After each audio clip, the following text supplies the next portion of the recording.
You can have great props and still have a bad Halloween yard. And it usually comes down to one thing. And that one thing is theme.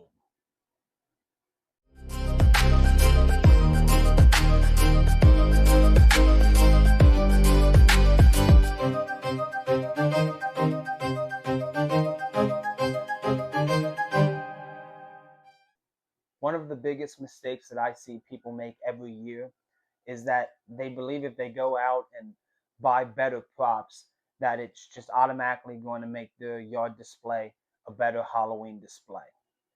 They go out and buy bigger animatronics, bigger and better props, right? And just more stuff. They just keep buying stuff, better stuff in their mind, and they think that it's going to help their yard, and the yard still feels off. And that's because at the end of the day, the props don't create immersion. Themes create immersion. So, what is a theme?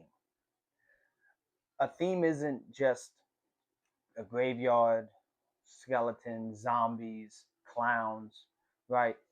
A theme is the story that you're trying to tell. It's the world that you're trying to put people into.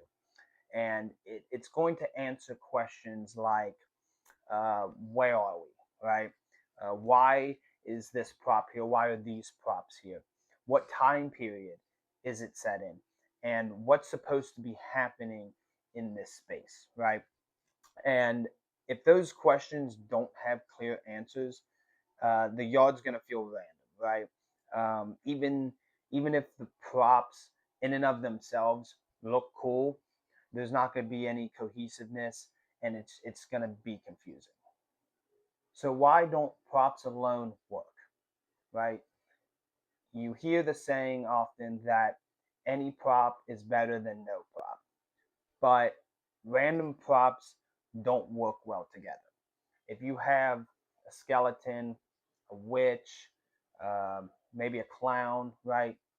And they're just kind of scattered about the yard with no real connection, then it doesn't seem real, right?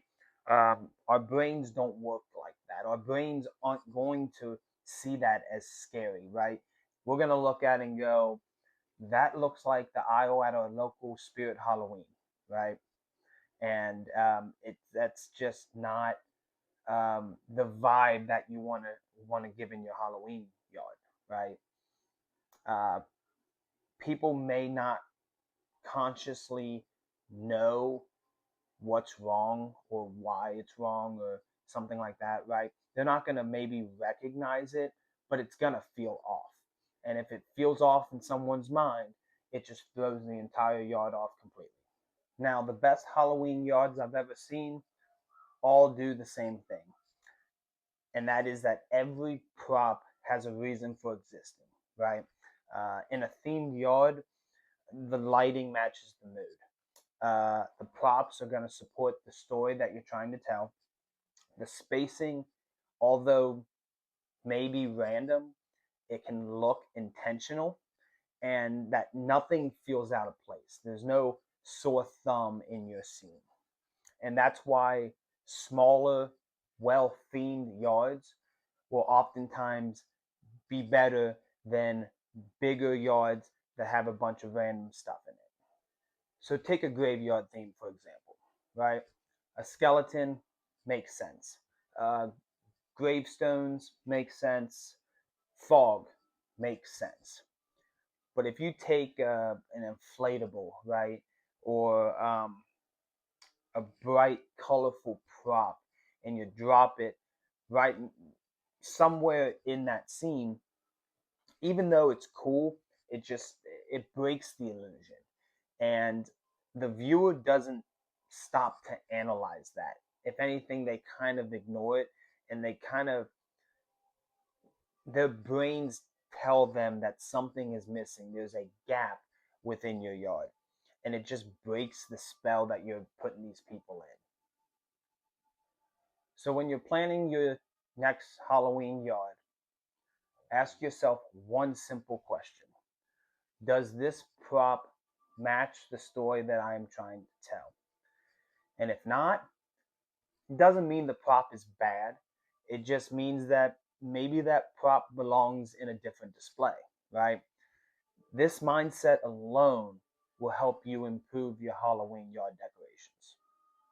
So if there's one thing that I want you to take away from this video, it would be that themes are more important than props, right? You can add more props down the road. You can add an animatronic or several later on. But a well-themed yard is going to make it look intentional, immersive, and quite honestly, it's going to make it memorable for all of those who come to visit your yard haunt. If this helped you, make sure you give that video a thumbs up and comment below as to what theme you may be looking into making your yard haunt this coming Halloween. Uh, if you want to know more and learn more about layouts, lighting, storytelling, make sure you're subscribed to From Foam to Fright. And until next time, it doesn't matter what you make, as long as you go make something. We'll see you next time.